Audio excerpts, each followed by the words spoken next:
So let's look at what the discussions are. And today, our focus will be on teachers, especially those who will be posted to rural areas. And per the announcement by the Ministry of Education, they will receive an incremental allowance of some 20% as motivation to get their postings there, start working, and make sure they contribute their quota to education delivery or teaching and learning in Ghana. We have to also help us with the discussions. Dr. Ahmed Jinapor, he is a lecturer as well, and thanks for joining us this morning. What do you make of that very announcement? Let's look at the current plight of the teacher and whether that is motivating enough to just make an announcement and say 20% increment in allowances, just as motivation. Well, first of all, let me say good morning to Morning. How was your weekend? It was all right. I think it's been a while that I've had a program with you. Each time I call, your network is down. Maybe I use a China phone. Wow. But anyway, I think it's a call in the right direction. 20% of a teacher's salary. I mean, if a teacher is making, let's say, a take-home pay of about 1,000 Ghana. Is that what they make? I'm just saying, if a first-degree holder is making about 1,000 Ghana, the person is going to be taking 1,200. No, you know, sometimes when we talk, people assume that is the truth. Is that what they make? Or you I don't an example? think so. If a first-degree holder is making 1,000. About after taxes and all those, you are looking about 900, a little below 1,000. Yeah, a little below 1,000. So if that is the case, you are taking home at least an extra 200, which is good money. But I stand to be corrected, Roland. I think there's been a policy of this sort for some time now, in the sense that I think somewhere around the NDs, the Rawlings era, something of this sort was introduced where teachers, I believe, were supposed to give an allowance of about 10% for rural areas. That is teachers who stay at the rural area. But you agree with me as we speak. We still have a lot of rural urban migration when it comes to teachers. A lot of teachers are moving from the villages or the rural areas to the big cities. And the question that needs to be asked, why are they moving? They are moving because of the attractions of the city. One, each and every teacher wants to have the basic facilities of life: electricity, water, car loans. I mean, the attractions of a city. Okay, so let's look at where the story emanated from, because the proposed 20% allowance for teachers in rural and deprived areas will be implemented by government this year, and the Minister of Education, Mrs. Professor Nana Jinajimai. Okay, so. Well, so we just wanted to do a recap and try to see whether we could get some of those stories played to you, because it's been something that's been in the offing for some time now. Now, if teachers would have to be motivated, and we look at the current standards of education and the conditions under which rural education is, does it take only allowances to get them moving into rural areas? That was where I was getting to, in the sense that before you motivate somebody, you need to know what, as a matter of fact, is causing the ordinary teacher not to stay in the village, but to move to the city.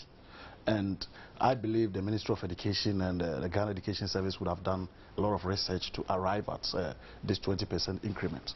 But the point that I'm trying to make is that even if a person is given 20% increment and that person does not have the basic needs of an ordinary worker, i.e. electricity, water, better schools for even their children, I mean better medical facilities for their families and stuff like that, they will definitely move. But that notwithstanding, I wouldn't pretend that, look, 20% is not going to be a sort of motivation. But as I said, this policy has been in existence for some time now. I'm not very sure of the exact period, but I do know that teachers were supposed to be given at least 10% increment. And beyond even the monetary motivation, there have been so many policies that have been put in place to keep teachers stay in the villages. And I'll give you a number of examples. If you remember, if you are the type who have had the opportunity of visiting villages, at a point in time, at least the later part of 1990s, early 2000s, if you go to a typical village, you see a classroom block, it's unroofed, maybe with some, what do they call it, thatched. And beside it, you see a 2-bedroom block building well painted. It has not electricity, but it's wired. We have a toilet facility, even though the village doesn't have, what do they call it, water and stuff. These were supposed to be meant for head teachers. They were supposed to be meant for head teachers. But ironically, you go into that building, 2-3 years, the place becomes, one of the rooms is used by the head teacher, the other one is used as a storage for him to keep his corn or whatever it is. The point that I'm trying to make here is that, look, you do not come out with policies. And don't get me wrong, I'm not trying to more or less bastardize this whole policy that has been introduced by government. What I'm trying to say is that in order for you to keep people to stay in their communities or whatever it is, you need to communicate with them. For instance, this whole building that is being put up, why can't it be transferred into some kind of loan facility or whatever it is? Or even those money should be given to teachers as loans for them to put up their own houses. If you own a house in a village like Fufuso and you are a teacher, you are tempted to stay because you have property. You understand what I'm saying? But if you live in a village and you own nothing there, definitely you move out.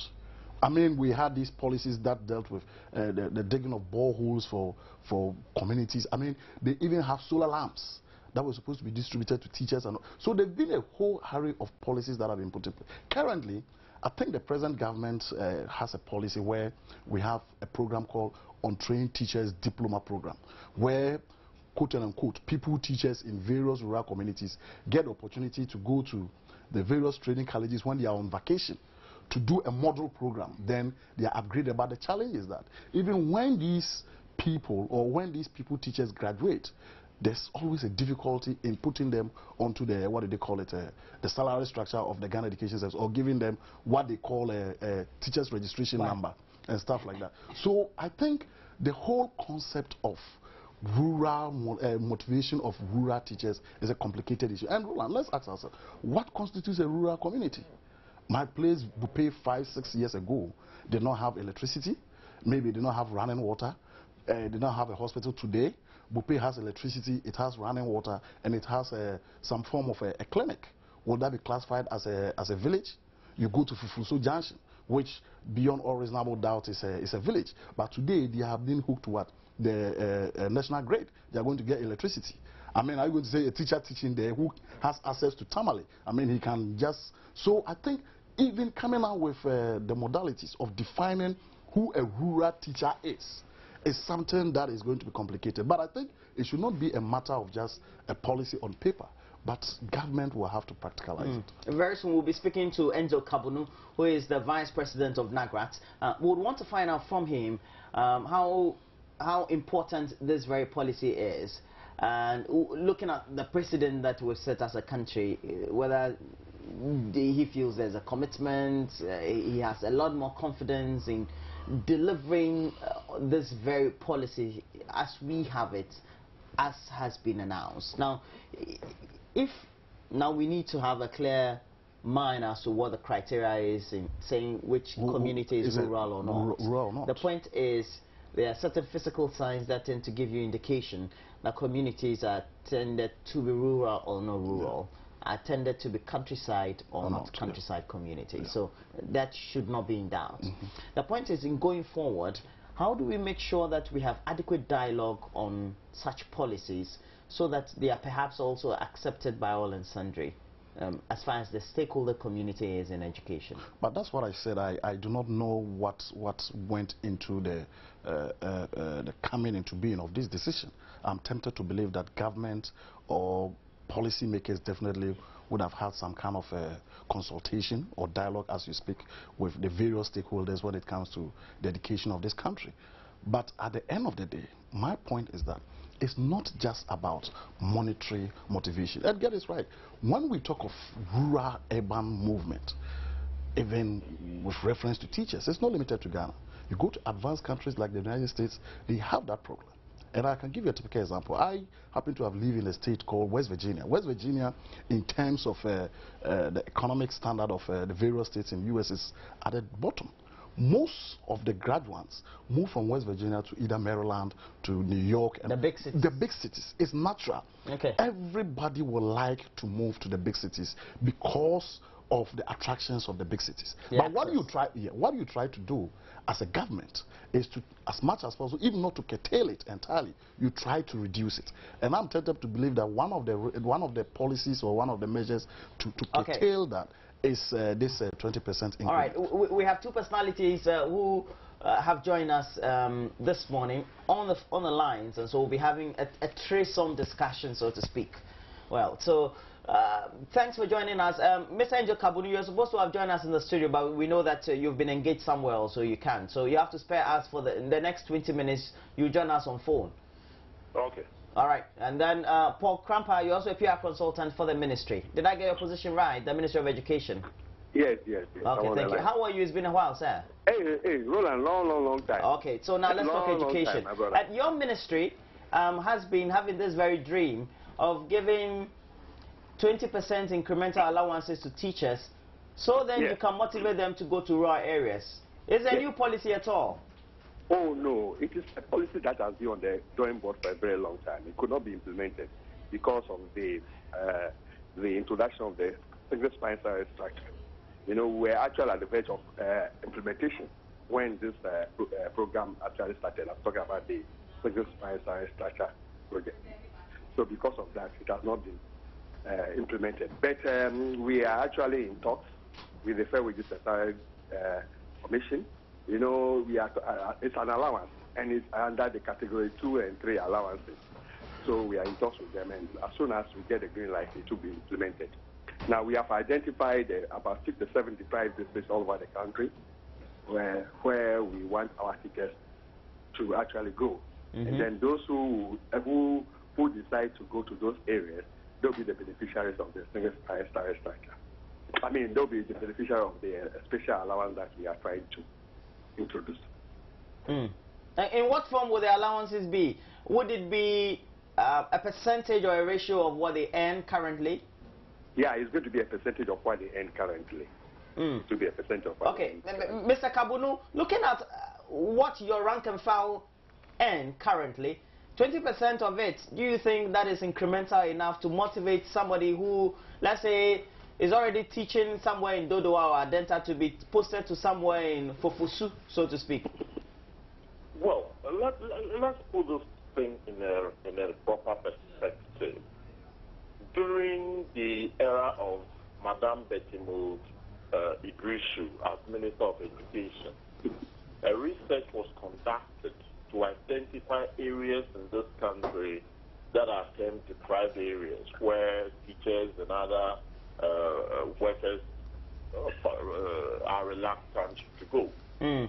Now, so there was an agreement, and we even signed to that agreement, that to motivate teachers to get to those areas, at least 20% additional salary could be added to motivate those teachers to go to those areas. Unfortunately, though the agreement was signed, it was never implemented. Now, let's say that it is not a case of whether it is enough. At least those teachers who would be earning that 20% will be motivated, because at least that amount of money can make up for some of the extra classes and things some people are making in Accra, Kumasi, Cambodia, and so on and so forth. So instead of this mechanical attempt to push people to areas due to certain factors, people are reluctant to go. If this 20% had been implemented, I can assure you, we will not be talking about rationalization today as we are talking about it now. And as a result of it, as far as we're concerned, this very rationalization, so to speak, when you do a current assessment of what the earnings are for the teachers, would you say implementing it as it is, as had been agreed then, in this current milieu of difficulties we're having, etc., will be motivating enough for people to go to rural areas? Mr. No, at least it will be a 20% plus the salary you are earning. So if you are in, let's say, in a deprived area and you have a plus 20%, at least that will be a motivation enough. Though, of course, there are other factors, but then that will be a motivation enough. So you have a situation where you send the person to the area. The person does not have any intention of being there. The spirit of the person is not there. What type of teaching and learning activity do you expect to go on in that area? It could even be counterproductive. But if at least the person knows that I earn 20% more than my colleague who is in Accra with a higher cost of living and so on and so forth, you'll be surprised. You will be really, really, really be surprised the number of people who may want to go to the rural area. Okay, I have a question for you, Mr. Kabunudo, but that'll be perhaps after we've had the next round of discussion. Mr. Paul Krampa, so, so now you want to give 20%, and as a result of that, you've now decided you want to start implementing it. You have the money now, with all difficulties we're having in the economy? No, but it's something, as you rightly pointed out, it's something that was negotiated between the ministry and the unions. You get a point. And I told you that the implementation of the single spine salary structure, that actually hold up the implementation of this laudable initiative. So, well, I think we will actually go ahead and negotiate with this entire commission, and I'm very much optimistic that the government will also give you such a very laudable demand. I know you're busy. If you want to go off the line, you just have to tell me, and then I can let you off. But though, have you been able to quantify how many teachers fall in this very bracket? Based on in my discussion with you, we have identified 75 districts all over the country, and then you know the teachers in those districts are the people who are going to benefit. So we will definitely have to wait and see how the whole project is implemented. But we know the teachers that are in this 57 districts. So we'll definitely ensure that they all benefit from this project once it takes off. Okay, so you don't have to go off. You gave me 20 minutes, so now I have to I have to turn to my studio guests. Now, what do you make of the responses of the two, Mr. Kabunu and then Mr. Paul Krampa? I think initially I did tell you that this is a policy that is not new, and it's been in the system. And it's been confirmed by Mr. Paul Krampa. But I think Mr. Krampa makes an interesting revelation, which is 67 communities have 57. been 57, or is it 67, one of those, have been identified as areas that teachers who are sent to those areas will be given a 20% increment. So it's not overboard. It's not like any teacher in any rural community. You understand what I'm saying? So we need to be very, very careful in the way this thing is addressed. So if we are talking about 67, and let's say on average, a school is supposed to have, let's say, 6 teachers. You understand what I'm saying? We are not looking at more than 200 teachers. Do you get the point? So the question that needs to be asked, Roland, is, let's say I'm a teacher in one of these identified communities. I'm already there. I was born there. I'm a teacher. Am I going to benefit from this this whole package? That is something that needs to be known. Mr. Paul Krampa? Oh, Roland. Yeah, well, I've listened to him. You know, I didn't talk about 57 communities. You said districts? 57 deprived districts. Okay. Okay. Yes. So the concern he has, those who already are teaching in those perceived deprived areas. They will definitely be beneficiaries. I mean, if the thing is rolled out, once you find yourself in the 75 districts, you will definitely benefit from the program. Mr. Kabunu, if, for example, you are asked to go to a certain deprived area, would you leave the comfort of Accra to go? I like your laugh. Hello? Yeah, Mr. Kabunu? Yes? I'm saying that if you are asked to leave the comfort of Accra, I know you are the assistant headmaster for St. Mary's, right? No, I am not. Okay, okay. Where are you now, sir? I'm a teacher at St. Mary's. Okay, you're a teacher at St. Mary's. Okay. So if you are asked to leave the comfort of Accra to go to a rural area, will you go? Yeah, but why do you describe it as the comfort of Accra? Okay, it means you're not comfortable. Mr. Paul Krampa, So, hello, he's not comfortable in Accra, so please note that one. Now, some parts of Accra, too, they are very deprived. I mean, if you look at Greater Accra, there are so many deprived areas in Greater Accra. You know, the gay area, If you go to Boom, we have deprived areas there. And they are part of the 67 districts? Yes, if you are talking about. Pardon? Are they all part of the 67 districts? No. Accra is not a deprived district. Tema is not a deprived district. Pando, my hometown, my hometown is not a deprived municipality. So we are talking about, areas like in the three northern region, northern part of Volta region, and Brownford and so on and so forth. There, yeah, we have deprived districts in those areas. Mr. Kabunu, when you take a look at your membership, and especially looking at how this policy will be implemented, have they raised any concerns at all that you would want to share with us? No, as for us, we have held a position that it is the responsibility of the employer to determine where a worker is posted. It is also the responsibility of the employer to ensure that the conditions that ought to be present to make work possible should also be provided by the employer. Now, if you have a situation where employer posts you somewhere, where he has posted you, there is no accommodation, there is nothing to make sure that the intended purpose for posting you is achieved. I mean, you have a difficult. I mean, the Ghana Education Service should now become that. I don't even know whether Ghana Education Service is still in existence. I don't know, because as I speak, the ministry is running the show. So the ministry should ensure that all conditions that are supposed to be present to make work possible should be present. Number two, if it is those in the urban areas you are transferring to fill the gap in the rural areas, you ought to ensure that their transfer grant and transportation allowance ought to be paid. However, if you send me to a rural area where I don't have a place to sleep, I don't even have the working environment, the next thing I'll sit on the next vehicle and move to wherever I feel I can. And you see, when you push it to the wall, I can assure you, you may not even be getting the teachers in the first place.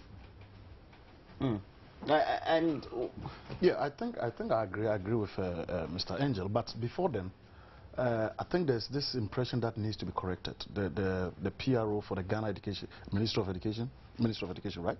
Did indicate that we are talking of 67 deprived districts, and mostly in northern part of Ghana.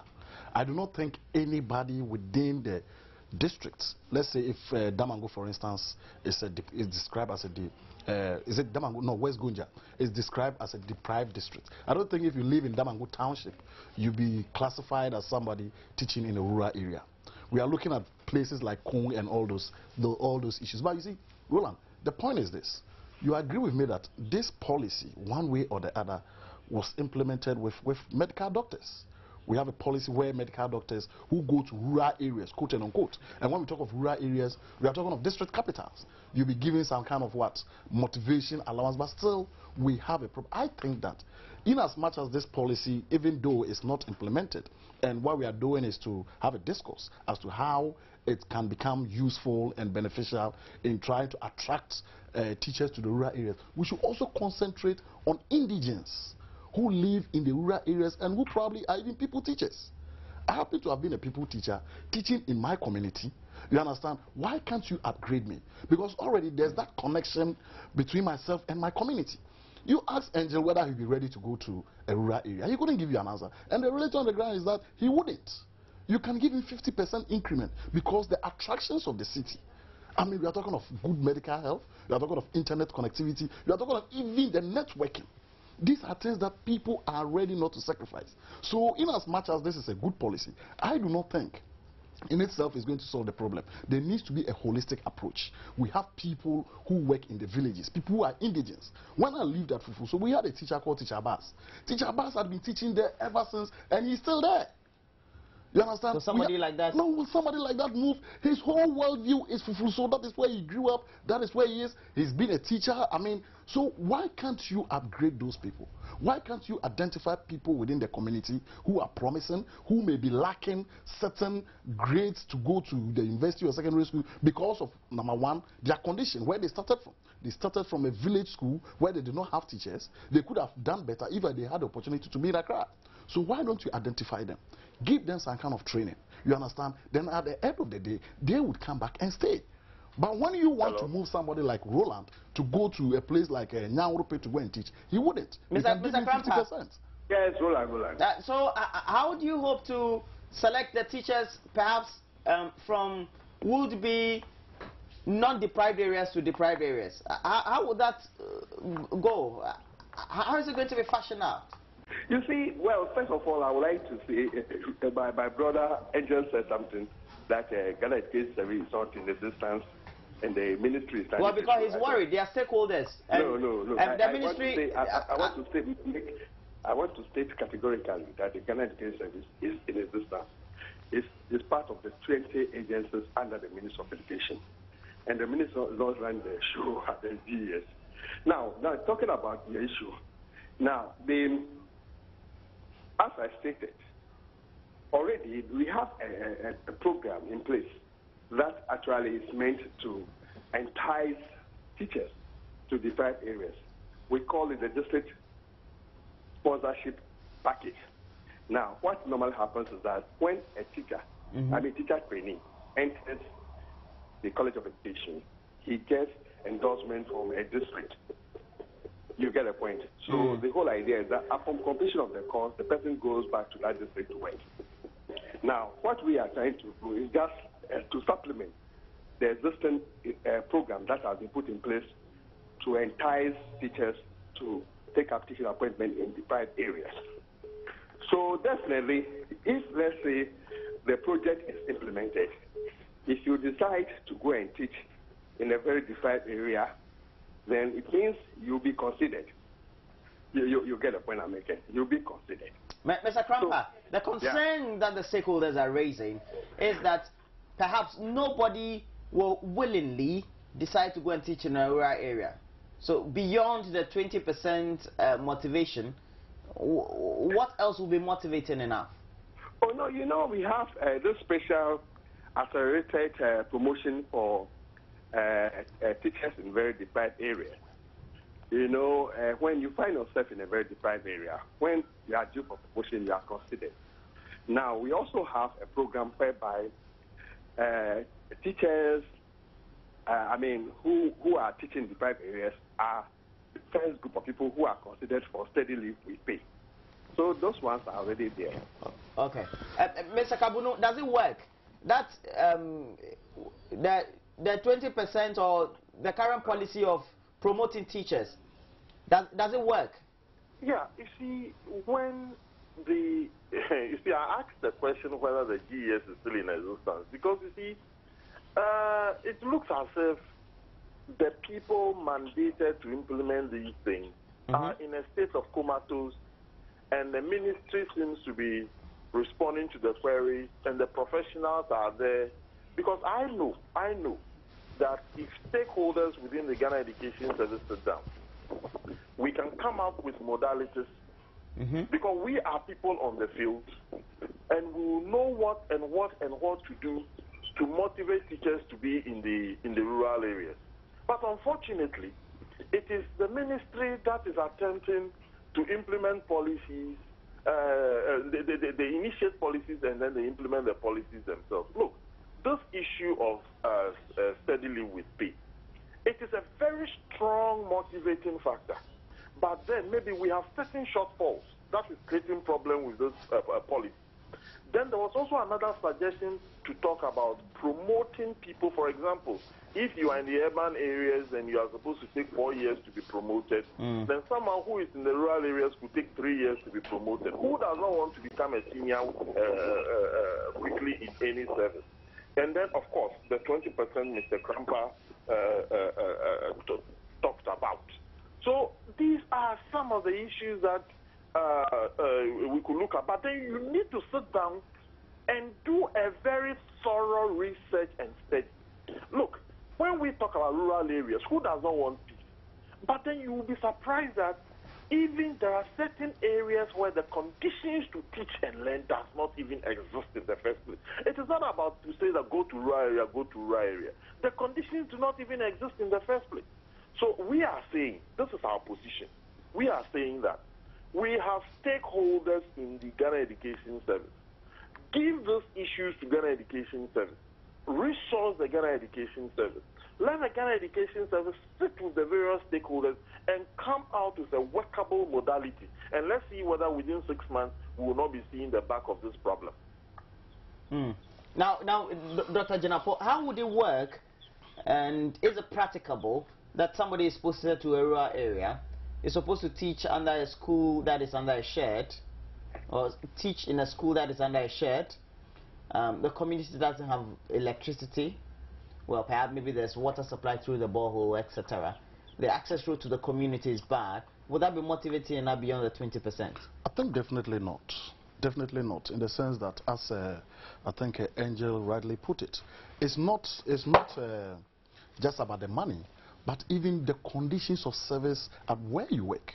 You go to a school, the whole school, you are the only teacher teaching the whole school. How in God's name are you going to be able to do that? You definitely will not be able to.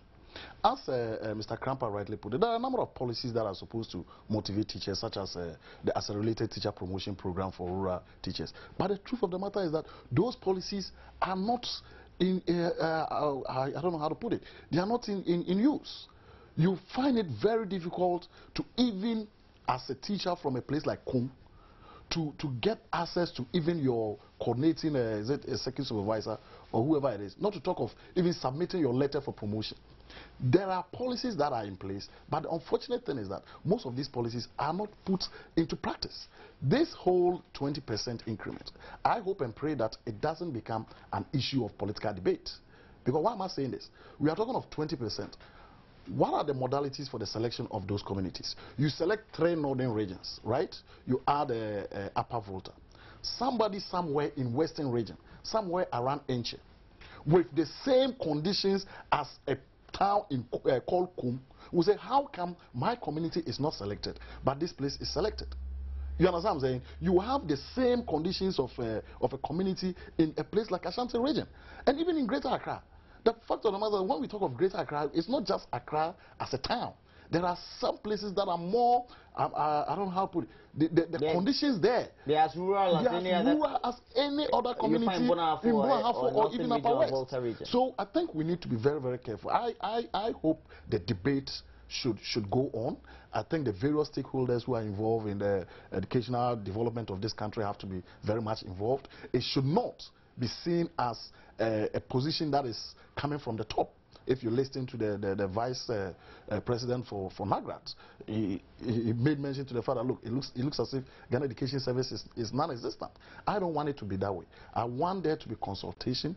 I want there to be, a various stakeholder consultation, so that we can fashion out a more pragmatic approach to dealing with this issue, because this issue has been in existence for a very long time. It's going to be there, Roland. But at the end of the day, how do we try as much as possible to reduce it? Okay, Mr. Krampa, we have to let you go. It's you just Roland, give us. I just want to say No, you are not going off now. Only 5 more minutes. I just want to say that I didn't say that all the 57 are in the train or doing. I said majority of them. They are scattered all over the country. Okay, that's the point I want to make. Okay, and then the issue about the implementation being undertaken by the ministry and the Ghana Education Service. No. Please let me finish my question. Being implemented by the ministry and the Ghana Education Service. No, it's not true. You see, no, Roland. What is the synergy? What is the synergy? That's the question I wanted to ask. Let me explain this thing to you. Synergy. The ministry formulates policies on education, and the various agencies implement policies. Well, we do understand, but here lies the case. The stakeholders are worried. The ministry is not implementing. The stakeholders are worried that you are rather implementing the policies. No, it's not true. We cannot. I am not a stakeholder. There's a stakeholder on the line, and he says that he's not happy. There's nothing wrong with. There's a stakeholder on the line. He says he's not. All right. I am waiting. I want to listen. No. He said it already. Mr. Kabunu has said it looks more like your ministry is the one. The stakeholder, what did he say? Well, he said that it looks more like your ministry is doing the work that the Ghana Education Service is supposed to do. That is not true. That is not true. I totally disagree with my brother. Angel, it's not true. We have 20 agencies under the ministry, and each of them have a mandate to implement certain policies policies in education. Like, you know, the National Council for Tertiary Education, they implement policies on tertiary education. GES is the biggest agency. They implement policies on pre-tertiary education. Are you getting the point? So, I mean, we just formulate policies for them to implement. Thank you. Well, thank you very much. And we've been speaking to Paul Krampa. Paul Krampa is the public relations consultant for the Ministry of Education. But we still have on the line Mr. Angel Kabonu. So now you should be happy now. Once your membership, they've also agreed, what then would you want to be done before the whole policy is kick-started or the implementation starts? First thing, please, convene a meeting to meet all stakeholders and let's discuss the issues in education and the way we want to solve them. Please, when I talk about stakeholders, I'm not talking about the numerous hangers on who feed on education in this country. I'm talking about those on the field. I'm talking about the unions. I'm talking about the Ministry of Education. I'm talking about the Ghana Education Service and the representative from government. We'll sit down and then look at the situation of education in this country, what we want education to be, draw up strategies and timelines to find solutions to them. When we are all part of this thing, we will all own it so that nobody comes later to say that I am opposing this or I am being an obstacle in the path of implementation. So when we come up with some of these strategies, you will see that we will have timelines and ways to solve it. This problem did not start today, did not start yesterday. It is an age-old problem that started from independence. So you don't need a mechanical solution to it. You need a more thoughtful analysis of the situation to find solution to it. That is the way we think we should go.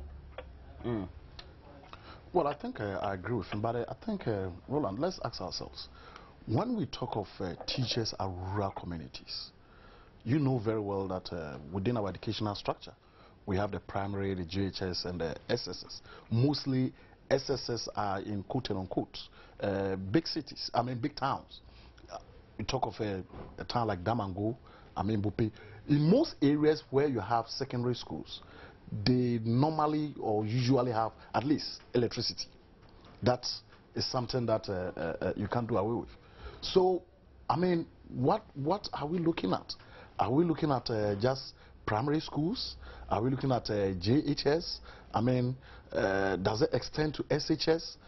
I think we need to be a little bit careful in the way we come out of this thing so that it doesn't look discriminatory. Because if I live in a town like Yapi, is Yapi a rural area? Is Kosogo a rural area? Vis-a-vis a town like Bupe? We need to be very careful, and I think I agree with him. We need to have serious consultation. And I do not have a problem if the Ministry of Education takes the lead. There's nothing wrong with that. But my only problem is that when it is seen as something coming from the top, and that is where we may have a challenge. I think there needs to be consultation, and it's a good idea. And I do not think this in itself alone can solve the problem. We will have 20% increment for teachers who go to the rural areas. But trust me, next year, next 2 years, we'll still have problems or challenges when it comes to teachers at the rural communities. I think we need to go to the ground. Let's have an interactive discourse with the people in the various rural areas. Why is it that people do not want to go? People do not want to go to the villages because, number one, they are not connected to the village. Number two, there are so many attractions in the city. Why can't we provide the villages with electricity, water? We have hospitals. The school is upgraded to the level that a teacher in that community, even though he's making, and mind you, if somebody is making 900 Ghana in a rural community, compared to a teacher making 900 Ghana in Accra, the person in the rural community, in terms of the value for his money, makes more money than the guy in the city. Because the rent is cheap, food is cheap. Why is it that he still wants to come to the city? Because of the attractions of the city. So the only way that I think we can do away with this whole rural-urban teacher migration is if we make the village or the rural area attractive to the teacher. And I think there are so many other ways of going about it. We shouldn't limit ourselves to this whole 20% increment. And as I said, there have been policies that have been put in place, but unfortunately they've not been implemented. Mr. Kabunu, what more will motivate teachers to be posted to the rural area beyond the 20% incremental allowances? Mr. Kabunu, your question again. What more beyond the 20% implementation of this very incremental allowances will motivate teachers to go and teach in the rural area? That is, if you're posted there. Well, the congenial environment to work should be in existence. What is congenial? For example, you are in a rural area. The atmosphere is cool. The weather is the best you can ever find. You have a big land. You can till the land. And you can have acreages of farms if you want to invest. Whatever it is. What more do you need? Roland, if you want the teacher to go and farm, that means you are taking teaching time away from the children. But what I want to talk about is that at least if you are a teacher, the school building should be there, the blackboard should be there, the teaching and learning tools should be present. There should be a place where at least you can lay your head after a hard day's work in school. These are, look, let me tell you, it is not for nothing that the first regime, that is the Kwame Nkrumah regime, made sure that schools built in deprived areas came with bungalows for teachers to stay. And some of those teachers have become resident citizens of those communities up to today that we speak, though their descendants may not be teaching. Because the environment was created for the teacher to be able to live within the community and do his or her work. Look, in the northern region, the upper east and upper west region, teachers were moved from the Volta region to go and kickstart education in some of those areas. As I speak today, some of those teachers' children do not even know where they come from in the Volta region because they were given places to stay. So that is why I'm saying that the solution to those issues is not a declaration of a fiat or statements on radio that is being common. Now, to respond to something Dr. Jinapor said about who is implementing this, you see, when the ministry begins to implement policies that even personnel in the ministry will not stay to implement to the end, we have the problems that we are having. The practitioners within the ministry are transient. However, the practitioners within the Ghana Education Service are relatively permanent. So when you implement policy that is a policy implemented by the ministry, at the time that a minister and his deputies leave the ministry, and you will have a situation where the policy begins to die. However, if it is implemented by the Ghana Education Service, it is put within the structure of the Ghana Education Service by way of promotions and all of that. And then you have a situation where it becomes more of a permanent issue. Yes, I think I have to get off the line now. Okay. Yes. Okay, thank you very much. And, well, that was Angel Kabunu, Vice President for the NAGRAT, that is the National Association of Graduate Teachers. And he's also a teacher with the St. Mary's School here in Accra, the St. Mary's Senior High School. It's somewhere, Kolegona in Accra. Okay, so... Well, I think on this issue, as Ghanaians, we need to take education seriously. There's no doubt about it. There's no country that can develop or no country that can reach its developmental aspirations without investing in education. Education is critical and it's important in anything that you can think of. So if government has taken a step to try as much as possible to address the needs of our educational needs, I think it's in the right direction. And rural education is something that you cannot, one way or the other, do away with. Because if you look at the makeup of our country, the rural community constitutes the largest of the population setup. But unfortunately, they are the most neglected. I think this policy is in the right direction. However, we need to have serious consultation. I do not want it to be seen as a quote-unquote, a political gimmick. I think there's the need for stakeholders to be involved. I hope that this more or less is going to be a short-term project or a short-term policy, in the sense that, look, you try to motivate people to do things within the short term such that at the end of the day, the problem is solved. I think we as a country or government should try as much as possible to put in the necessary ingredients that will facilitate our educational process, i.e. classrooms. I mean, Angel did talk of the issue of you go to a school, there's no chalk, you don't have chalk, no blackboard. I mean, when it rains, you have to call off classes. If we have enough classrooms, we have enough teachers, and trust me, look, we have universities of education, Winneba, Cape Coast, training colleges, producing teachers almost every year. We have a lot of teachers who are unemployed, Roland, a lot of teachers who cannot get jobs, but still we have shortage of teachers. University of Education, Winneba, at least every year, produces about 5,000 teachers.